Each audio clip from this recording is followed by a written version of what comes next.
Hi everyone, welcome back to my channel.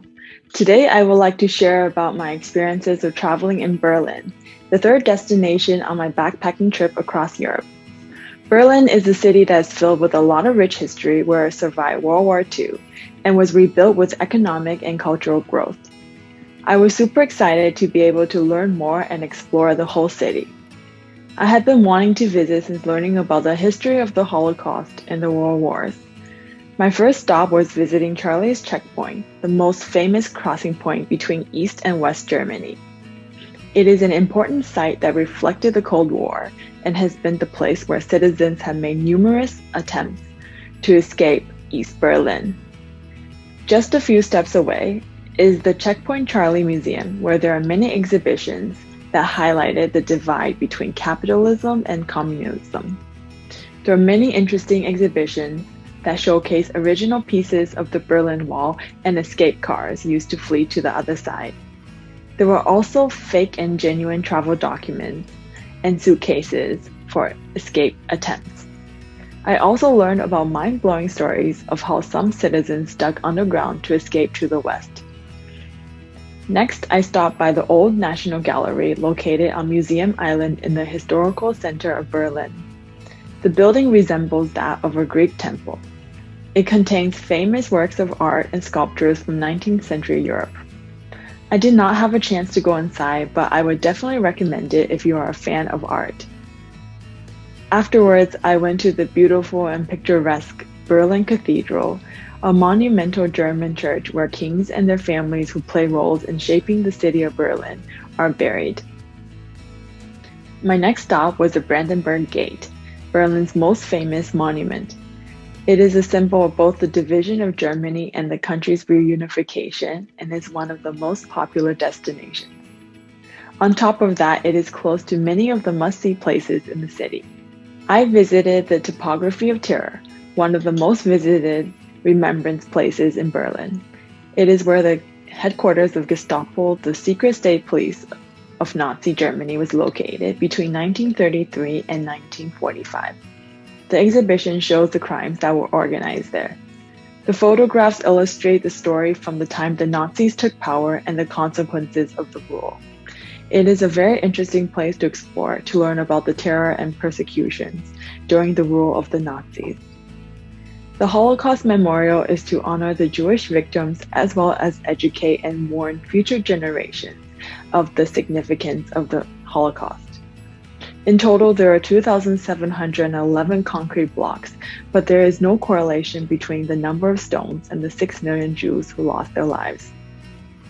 The stone blocks are without plaques or inscriptions, and the design portrays anonymity, unlike other memorials who incorporate victims' names within their design. The Jewish Museum is among the most visited museums in Germany and commemorates the history of German Jews. One of my favorite exhibitions is The Void, which addresses the physical emptiness that resulted from the annihilation and destruction of Jewish life. The architect wanted to make the loss visible and tangible through architecture. In 2020, a new exhibition opened called Jewish Life in Germany, Past and Present, and tells the story of Jews in Germany from the beginnings to the present day from a Jewish perspective. To finish my tour of understanding more about the Holocaust, I decided to visit Sachsenhausen concentration camp outside of Berlin, one of the most pivotal concentration camps in Nazi Germany. There were more than 200,000 people interned in the camp until 1945. Tens of thousands died as a result of hunger, disease, forced labor, medical experiments, and mistreatment by the SS. Some 80,000 people were incarcerated in the camp. I took a guided tour in order to be able to understand more and learn more about the sites. I learned about the camp's history, saw the barracks, infirmary, laboratory, and cells, listened to stories of the brutalities of the camp system, as well as stories of prisoner bravery. I visited the punishment cells and saw the overcrowded living quarters the prisoners were forced to sleep in. I also learned about the work details, including the infamous shoe testing track. Lastly, I visited the infamous gas chambers.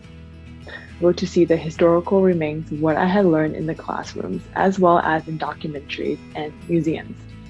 It really showed me the atrocities that humanity is capable of and gave me a different perspective on life. The final place I toured in Germany was Potsdam, a city that is 40 kilometers outside of Berlin. It is a former residence of the Prussian rulers and is a city comprised of picturesque palaces and gardens. SANSSOUCI Palace was built in 1745 for Frederick the Great. The result is a splendid single-story residence with a dome in the center and a grand courtyard of many levels of spectacular gardens. The site was really beautiful, exhibiting a very relaxing, and it was a really wonderful place to walk around and experience a different vibe that's outside of Berlin. It made me feel better after visiting all the historical sites with dark history. The new palace was built in the 1700s and contains valuable furniture, artwork, and porcelain. It served as a venue for official events with over 200 rooms.